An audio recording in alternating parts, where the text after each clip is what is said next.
General del Estado. Literalmente dice en un capítulo que titula El aquelarre de la justicia. En España, en su afán por formar parte de este aquelarre, cuyo objetivo se perfila como el de conducir a la derecha a alcanzar el gobierno de la nación, algunos jueces y fiscales, aposentados en las más altas instancias, han protagonizado un auténtico festín caníbal. El plato principal ha sido la aniquilación del fiscal general del Estado, Álvaro García Ortiz, con el añadido de denigrar al máximo a la propia institución del Ministerio Fiscal, que tiene por misión defender la legalidad, ejecutar la acción contra el crimen y defender la sociedad de quienes quebrantan las normas de convivencia. Cuando habla de este aquelarre, de conducir a la derecha a alcanzar al gobierno de la nación, se entiende que tiene que tumbar, por lo tanto, el actual gobierno. ¿Cree que hay entonces elementos de la justicia que están colaborando en este acoso al gobierno? Por acción, por omisión, con consciencia o sin ella, desde luego sí. Y las pruebas están ahí. ¿Cuáles serían los casos más evidentes? Este es uno de ellos. El del fiscal general del Estado. No solamente el del fiscal general del Estado, porque la acción viene, todo se manifiesta con mayor claridad e incluso grosería desde que en el mes de junio de 2018 el presidente Sánchez gana una moción de censura, la primera vez en la historia, cambia el curso normal de los periodos electorales y se genera una confrontación frente al mismo de una parte política de España, que es el Partido Popular y Vox, es decir, no aceptan esa realidad constitucional que está prevista, y desde el minuto cero se considera que hay una usurpación del poder y una falta de legitimidad del mismo. Ahí comienzan una serie de dinámicas. Pero son dinámicas políticas. Sí, ¿Hay dinámica judicial también? Pero son permeables. Es decir, la dinámica política es esta, pero simultáneamente hay interconexión, hay relaciones, hay posiciones políticas que son asumidas por corporaciones, por asociaciones, por mecanismos judiciales que no se manifiestan tal cual, pero que se van produciendo. Planteamientos, manifestaciones con togas de togados de jueces, de fiscales frente a una ley que todavía no era ley, procedimientos ante el Tribunal Supremo como el del procés, donde se cuestiona cualquier opción que no sea la condenatoria, críticas al gobierno cuando todavía ni era posible un posible indulto ni nada de esto. Es decir, hay una concatenación de hechos que se van produciendo y que van aconteciendo una base que determina un caldo de cultivo que acaba en casos concretos, que son varios, que serían, yo los menciono en el libro. ¿El fiscal general del Estado? La fiscal Dolores Delgado, en el ámbito de la jurisdicción contencioso administrativa, lo sufrió. Sí. No lo digo en el libro para que no se llame nadie a engaño. Digo que efectivamente es mi mujer, mi esposa. Pero eso no me impide contar una realidad con argumentos. Yo, siempre que digo algo, procuro hacerlo con argumentos y no mera opinión. El caso del fiscal general Álvaro García Ortiz es el más paradigmático, pero hay otros, como el de Victoria Rosell, como el de Alberto Rodríguez, como el propio de Podemos, como el de Mónica Oltra. Es decir, hay una serie de hechos, el de la mujer del presidente, el del hermano del presidente, que, bueno, pues ya ese es donde se rompe la medida, donde hay una serie de actuaciones que van obedeciendo probablemente algunas veces de forma inconsciente, pero otras veces de forma claramente concatenada. Hay que tener aseveraciones, por ejemplo, del expresidente del gobierno Aznar, José María Aznar, diciendo el que pueda hacer que haga, ¿no?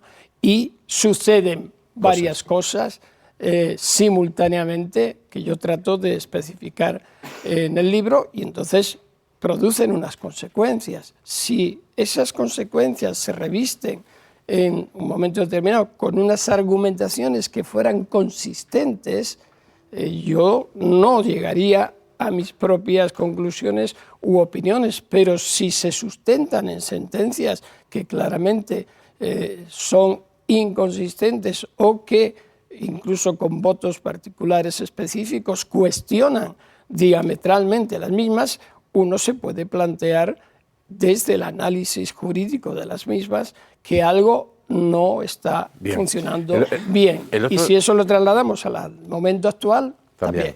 El otro día entrevistábamos por una novela, no tenía que ver con esta entrevista, con una novela buenísima de Javier Melero.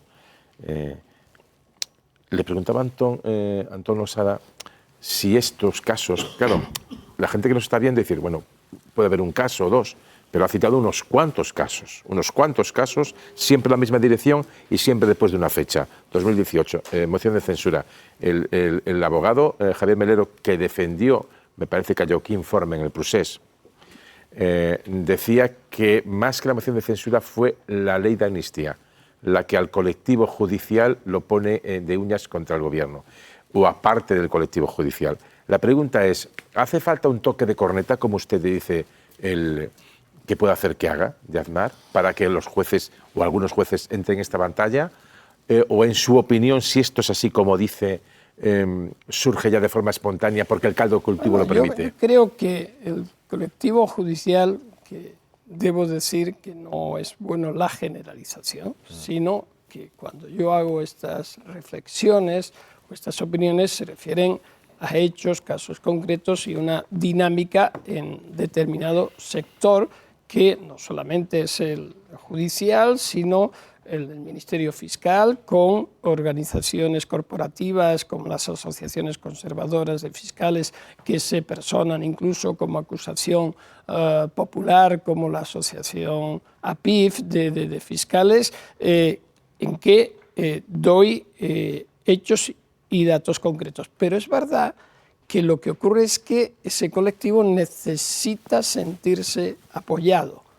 Es decir, aquí nada sucede por casualidad. El Partido Popular desde el año 97 tiene un plan perfectamente diseñado y establecido de ocupación de instituciones judiciales a través de los distintos organismos, sea Consejo General del Poder Judicial o sea otros ámbitos.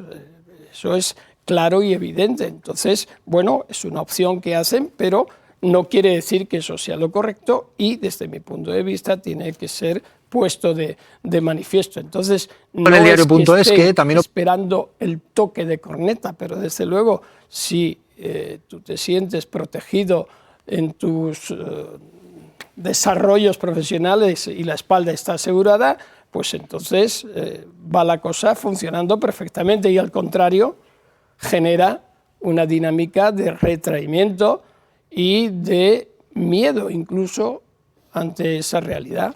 La relación del poder político, del Ejecutivo, o del Ejecutivo y Judicial, con el poder el Ejecutivo y el Legislativo, con el Judicial, ¿cómo tiene que ser? Es decir, el Poder Judicial se queja, y lo ha hecho recientemente, de críticas de políticos a resoluciones o actuaciones judiciales.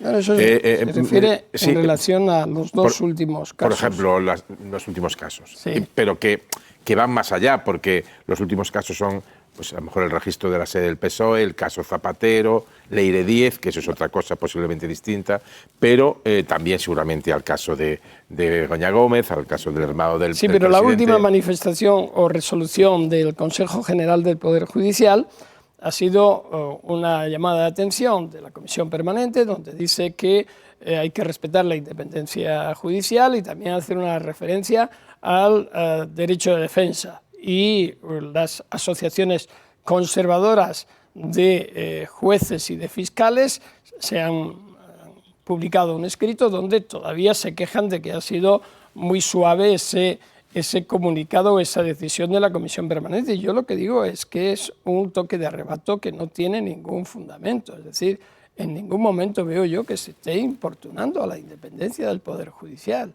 La crítica no es ataque a la independencia del Poder Judicial. El juez, los jueces, tenemos el tiempo que yo he estado ejerciendo como tal, la obligación de soportar cualquier tipo de presiones. Y si no la soportes, tienes que denunciarla. Por tanto, lo primero que habría que preguntarse de aquí, ¿quién ha denunciado algún tipo de presión? ¿Quién ha expuesto que su independencia judicial ha sido constreñida? Sin embargo, el derecho de defensa sí ha sido o está siendo bastante minusvalorado y aniquilado en algunos casos. El juicio ya está hecho. ¿En el derecho de defensa incluye algunas filtraciones que puedan ser interesadas? Por ejemplo, el caso de las joyas de Zapatero, etcétera. Claro, es decir, es que hay un lofer de filtraciones. Es decir, no es de recibo que los sumarios, ya sé que me van a decir que la prensa cumple su labor, claro que cumple su labor y debe de seguir haciéndolo, pero eso no empece a que no es legal, ni lícito, ni está justificado por la ley que los sumarios o que las causas judiciales estén en las redacciones de los periódicos encima de una mesa periodística, cuando la ley de enjuiciamiento criminal es tajante a ese respecto. Entonces, si esto es así, insisto, una vez producido, la prensa tiene que hacer su labor y está bien que la haga, pero también se tienen que investigar esas situaciones, porque lo que se produce, lo que se está produciendo y aconteciendo es que el derecho de defensa queda totalmente... Es muy difícil seguir avanzando en una investigación, en una instrucción que necesita un tiempo, una cadencia, unos mecanismos, si simultáneamente tienes que llevar adelante con la presión de la información sobre algo que no es definitivo. ¿Quién filtra? ¿Los investigadores policiales o la UCO o la UDEF? Hombre, o los juzgados? Si lo supiéramos, pues el proceso estaría bastante fácil para quien tenga que investigarlo. No es quién, puede ser cualquiera, por supuesto, pero yo me refiero a la falta de controles, a la falta de investigación y al perjuicio que los derechos en juego se producen. Hoy, el exsecretario general del Partido Socialista en Extremadura decía algo que ya estamos juzgados y condenados socialmente. Y lleva razón porque una sentencia absolutoria potencialmente se puede producir, pero no le va a eliminar todo el demérito, descrédito que había, sin perjuicio de que se informa, pero hay que establecer contrapesos. Vais a tener tiempo para una pregunta. Isaías y May Mariño, que lo preguntasteis antes. Dos cuestiones por mi parte muy breve. Caso Zapatero. Hoy hemos escuchado esa comisión rogatoria del juez Calama. ¿Eso puede ser causa de anulación? ¿Cómo ve el caso Zapatero? ¿De las pruebas, digo? Parto de una afirmación previa. Yo respeto la investigación que está haciendo el juez de la Audiencia Nacional, que es competente. Ahora, yo tengo que hacer referencia a mi experiencia profesional, ¿vale? Entonces, ¿qué quiero decir con esto? Que la producción de elementos probatorios o fuentes de investigación cuando llegan de otra jurisdicción tiene que estar muy cuidado. Y esto de actuar a posteriori es sumamente peligroso porque ya ha producido efecto. Es decir, hay un material que ha llegado, de momento no sabemos por qué vías ni con qué garantías, sino a través de conductos policiales, y ahora el juez parece ser que, según la última resolución, que trata de que se justifique por vía de comisión rogatoria. Quizás eso se tendría que haber hecho antes para ver si efectivamente se puede utilizar como elemento o no. Yo le voy a poner dos ejemplos vividos en primera persona. Uno, que se fue en temas yihadistas en la operación Tigris, una operación de yihadismo que hubo una serie de informaciones que venían de la parte de Irak y que estaban en Estados Unidos. Se suministraron policialmente una serie de datos y elementos y parte de los mismos tenían un aval judicial y otros no. Y llegaron los dos igualmente y se utilizaron instrucción, lo digo porque fui yo el instructor. Finalmente el Tribunal, la Audiencia Nacional, desestimó una parte sustancial precisamente por esa falta de garantías. Y en otra ocasión, en la investigación en España sobre Al Qaeda, los británicos en una base de Kandahar intervinieron un ordenador donde venían datos que hacían referencia a la célula terrorista de Al-Qaeda en España. Y lo que se hizo fue un desarrollo, lo sé también porque yo era el instructor, un desarrollo para acreditar la cadena de custodia con la autoridad judicial directa entre juez español y juez británico y los funcionarios correspondientes, y solo después de esa constatación se empleó el material correspondiente y ese fue aceptado en su integridad y además constituyó base de una condena. Por tanto, hay que tener mucho cuidado con esto. El Homeland Security Investigation, que es el organismo, tiene unos controles judiciales. De momento no sabemos si esos controles judiciales han operado. Parece ser que alguien entregó un teléfono que fue intervenido. No sabemos la cadena de custodia, no sabemos dónde ha estado, no sabemos si ha habido interferencias o manipulación de los mismos. Sabemos que ha habido un trasvase a la policía de varios países y que se han utilizado esos datos. Veremos a ver lo que ocurre con esto y será un capítulo fundamental. Pero lo importante aquí es decir, si eventualmente eso determinara una nulidad del procedimiento, ¿qué ocurre con todo lo que ha sucedido hasta este momento? ¿Tendría que anularse la causa? Sí, desde luego. Esta es la teoría del fruto del árbol contaminado que evidentemente trascendería, pero eso no es tiene la obligación la autoridad judicial de hacer ese control, desde mi punto de vista, antes, porque después ya ha producido consecuencias. Bueno, muy breve, por favor, Isaías y May. El fascismo que ataca la democracia, como ETA atacó nuestra democracia. En sus instrucciones en la Audiencia Nacional, usted se fijó mucho en la pista del dinero. Sí. Era fundamental. En estas redes que están creciendo y no lo están haciendo de manera espontánea, ¿sería conveniente también investigar la pista del dinero? ¿Quién está financiando estos movimientos?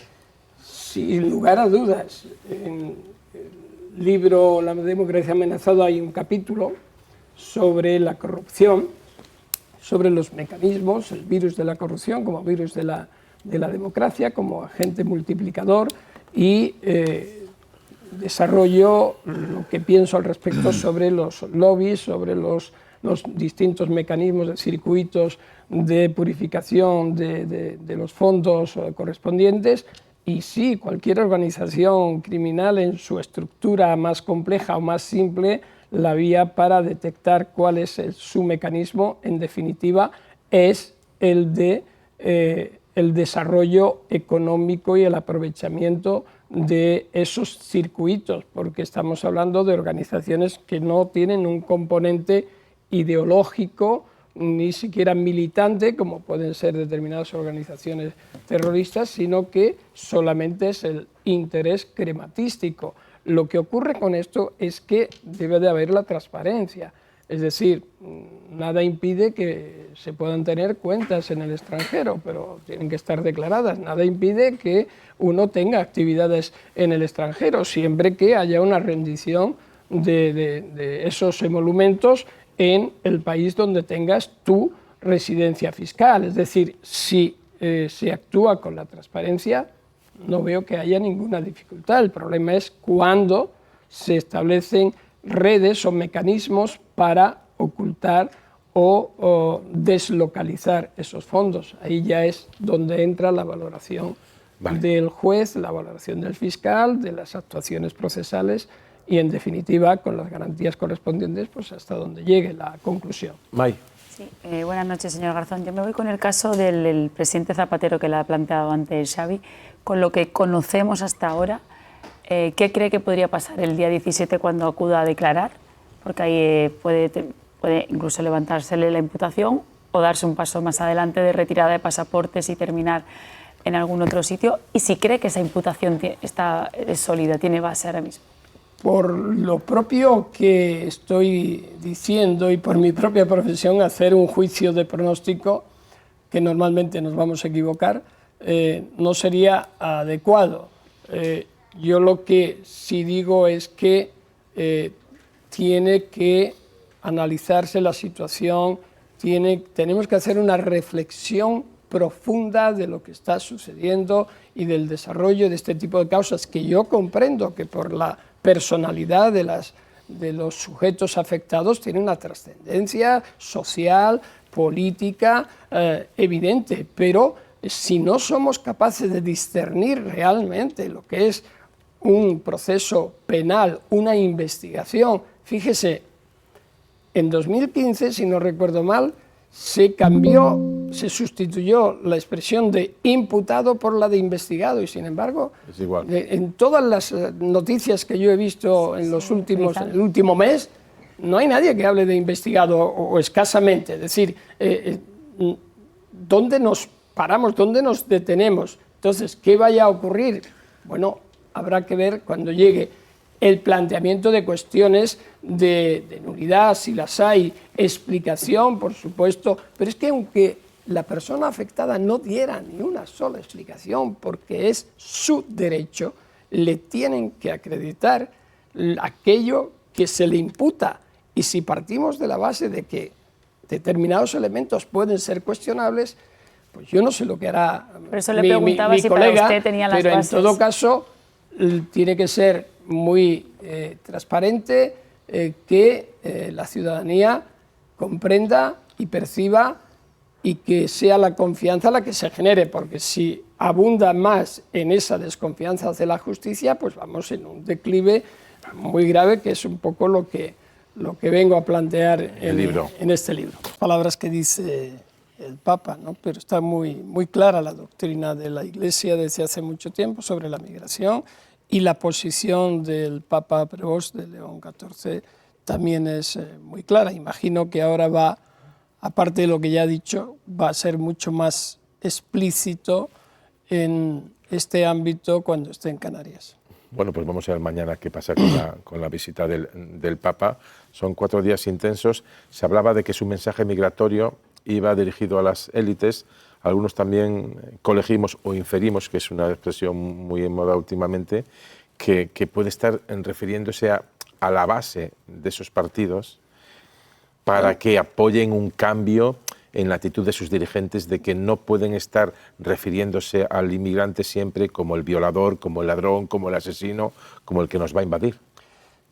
Aunque es verdad que las corrientes en Occidente y en la Unión Europea van dirigiéndose hacia un control demasiado severo de la migración, lo que no se puede hacer, como hace la extrema derecha, y especialmente en España con eufemismos como el de la prioridad nacional y otros argumentos, es atacar de forma directa y cruel, falsa, a la migración como la causa de todos nuestros problemas. No es así. En un capítulo de mi libro trato el problema o la cuestión de la migración y todos estos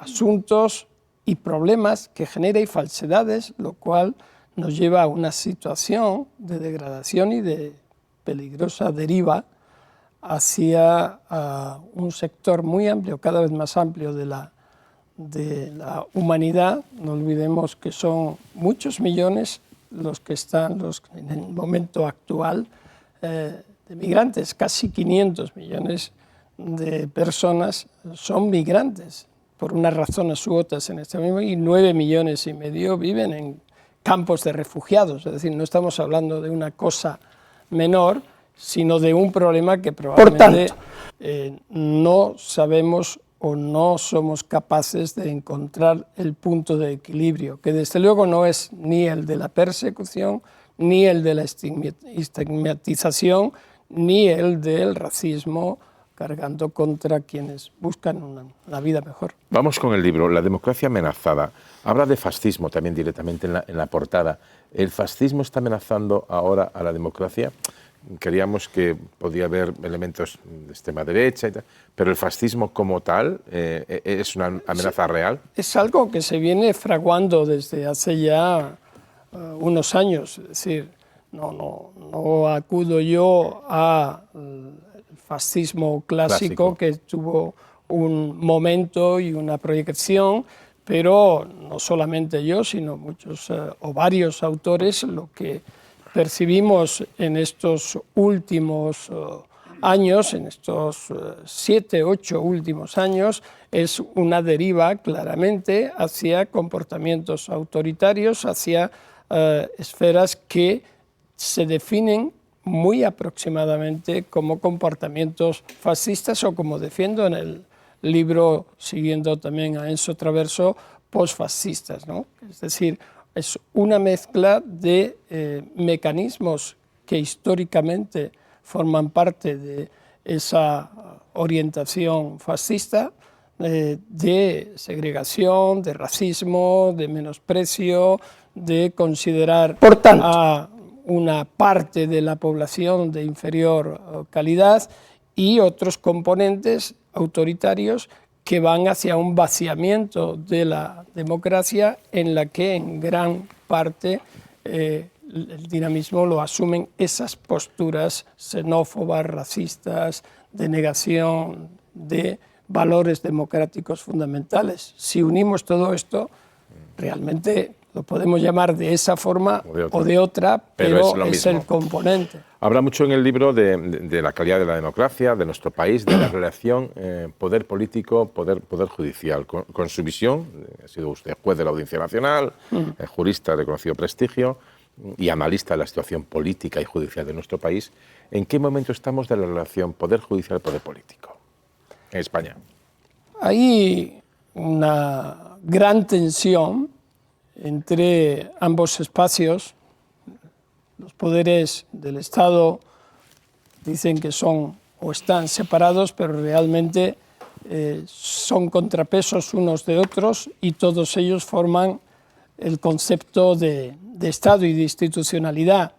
Pero lo que se percibe en los últimos tiempos es una instrumentalización cada vez más evidente de unos ámbitos en favor de otros o del aprovechamiento de esas estructuras para unas finalidades que exceden de lo que es la esencia de cada una de ellas. Por ejemplo, pues la instrumentalización de la justicia, de procesos judiciales, de utilización de los mismos para fines espurios, de componentes mediático, económico, político y judiciales que se entrecruzan, y todo eso da lugar a una serie de dinámicas muy peligrosas que degradan la convivencia democrática y la confianza que el ciudadano medio debe tener en la justicia, y eso conlleva una falta de credibilidad no solamente